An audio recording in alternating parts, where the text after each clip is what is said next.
Et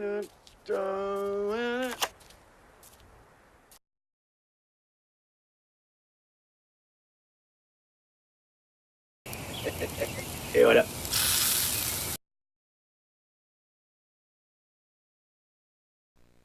Pour insérer une image dans un document Word, je vais dans l'onglet Insertion et je clique sur Image.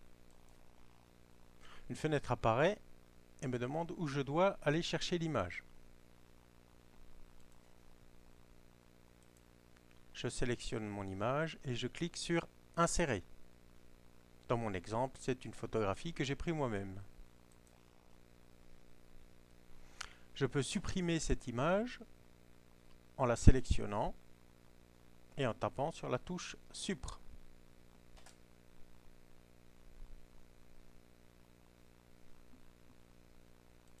Après avoir inséré mon image, je constate qu'un nouvel onglet s'est créé, ici.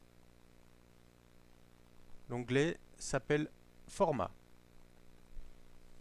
Dans cet onglet, je dispose de plusieurs options comme les corrections, couleurs, effets artistiques.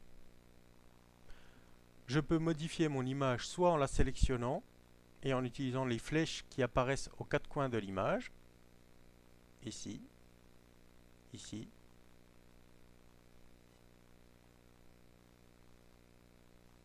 ou au centre des traits,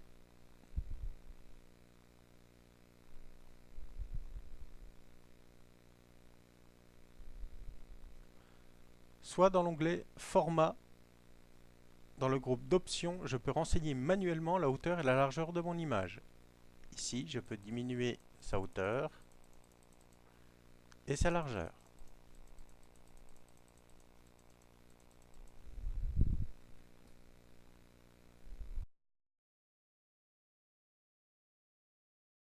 Pour modifier l'habillage du texte, c'est-à-dire la manière dont l'image se positionne par rapport au texte qui l'entoure, je peux le faire de plusieurs manières. Soit je fais un clic droit sur l'image après l'avoir sélectionnée et je clique sur la ligne « Renvoyer à la ligne automatiquement ». Ici, j'ai plusieurs options. Carré, rapproché, au travers.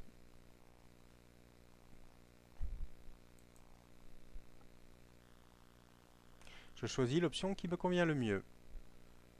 Soit je sélectionne taille et position dans le menu contextuel et je choisis l'onglet habillage de texte. Je reviens en arrière, je clique droit, taille et position, habillage du texte. J'ai les mêmes options qui apparaissent ici. Donc je peux sélectionner par exemple derrière le texte. Vous voyez que mon texte apparaît superposé à mon image.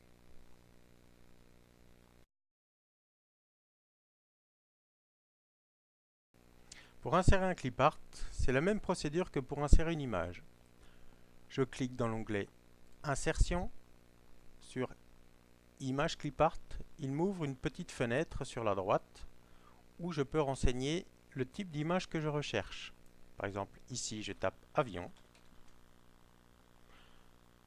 J'appuie sur la touche Entrée ou je clique sur OK et il me propose toute une série de clip art d'avion.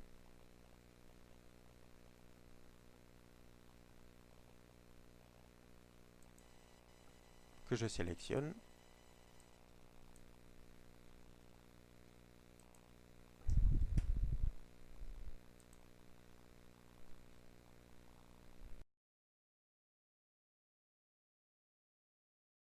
Pour insérer une forme automatique, c'est bien entendu la même procédure. Je clique sur Insertion, je vais sur Forme, je choisis la forme que je veux. Par exemple, ici, je vais prendre une flèche, je la dessine et plusieurs points apparaissent. Donc, ces points me permettent de modifier la forme. Je peux la faire tourner.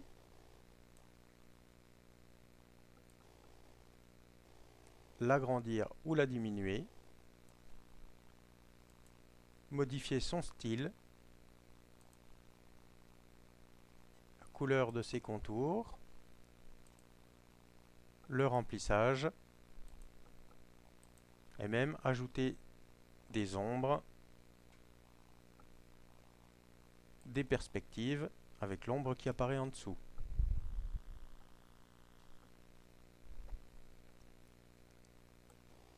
Je peux l'allonger.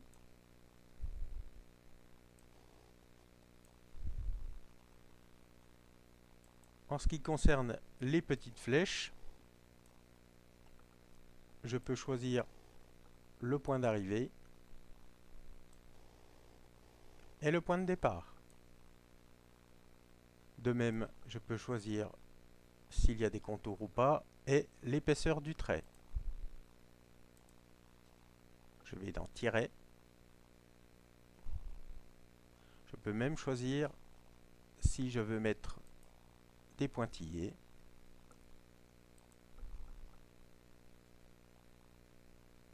L'épaisseur de mon trait.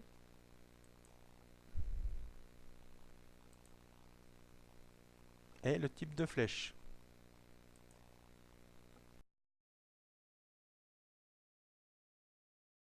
Une fonctionnalité intéressante dans Word 2010 est la capture d'écran.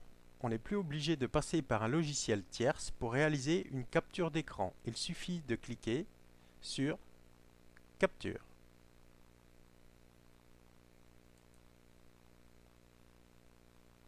Dans l'onglet Insertion. Ici, Word m'affiche un miniature des logiciels ouverts actuellement.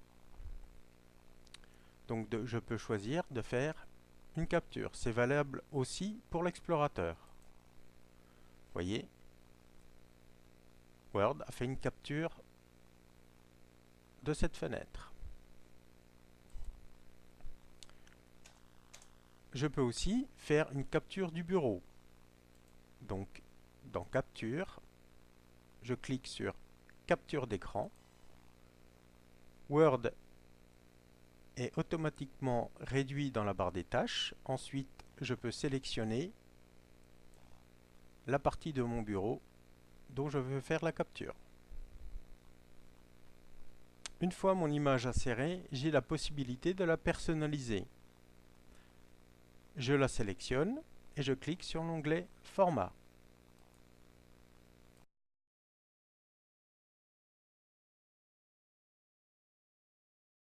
Dans mon onglet Format, j'ai un bouton intitulé Correction, dans lequel je peux ajuster la netteté de mon image.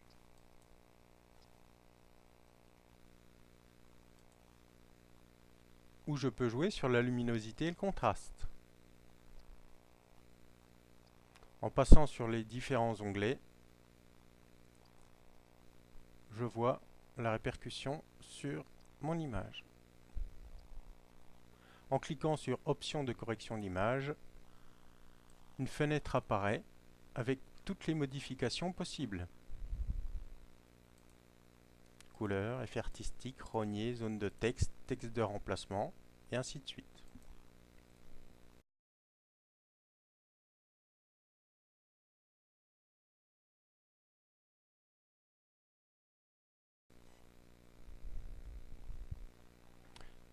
Sur le bouton Couleur, je peux jouer sur la saturation de couleur,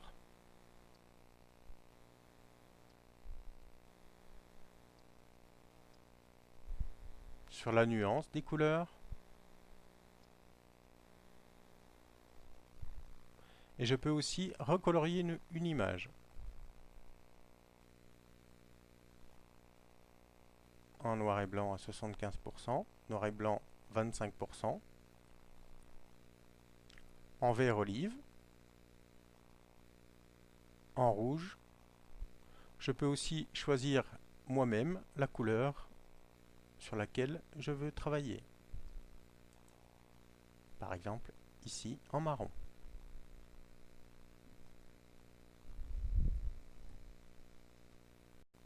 Différents effets artistiques apparaissent dans le menu Effets artistiques.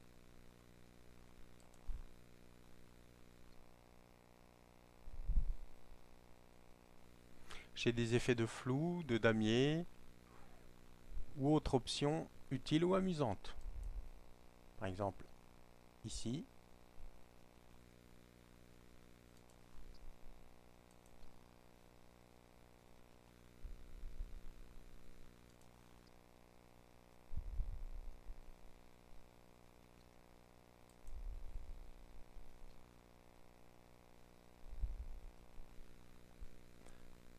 Je peux aussi modifier les bords de mon image. Donc je clique sur bord de l'image.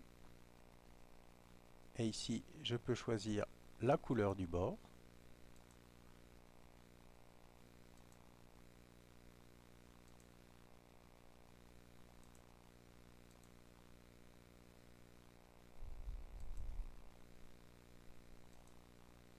L'épaisseur du trait.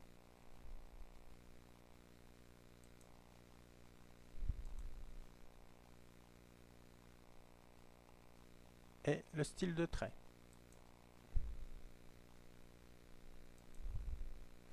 Je peux aussi appliquer des effets d'ombre, de réflexion, de lumière, ou de flou, ou de biseau, ou de rotation 3D à mon image. Par exemple, ici, un effet biseau qui est pas très visible. On peut choisir des ombres internes ou externes. Vous voyez, une petite ombre apparaît. Je peux avoir un effet de réflexion de mon image. Vous voyez, comme si mon image était posée sur de l'eau. Et j'ai des styles prédéfinis d'orientation,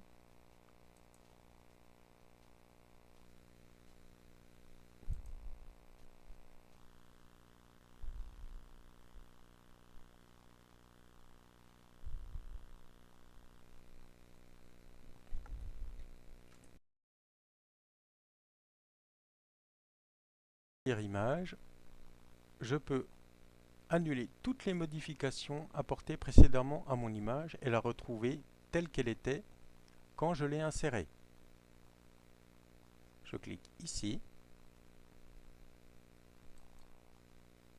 et mon image se retrouve comme quand je l'ai insérée.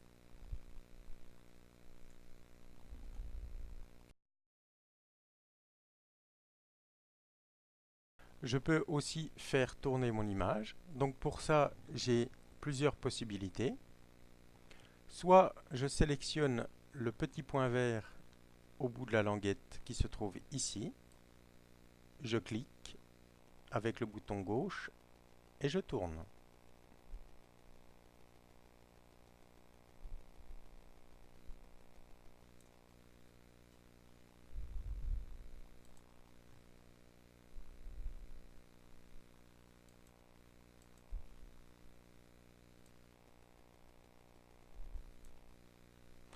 Soit je peux utiliser le bouton rotation.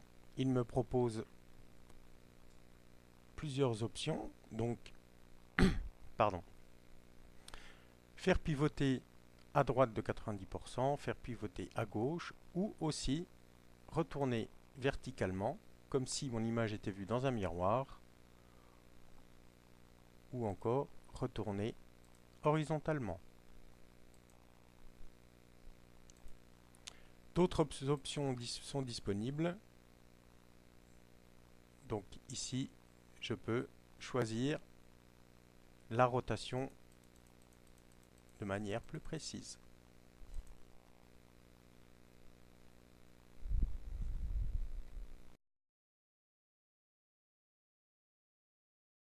Pour rogner mon image, je la sélectionne et je clique sur le bouton Rogner. Des petites règles apparaissent aux quatre coins de l'image et en son centre. En déplaçant ces règles, je peux sélectionner la zone sur laquelle je désire rogner mon image. Une fois que c'est fait, il ne reste plus qu'à cliquer sur Rogner et mon image est rognée. Ensuite, je peux même l'agrandir. Ce cours est maintenant terminé. Merci de l'avoir suivi.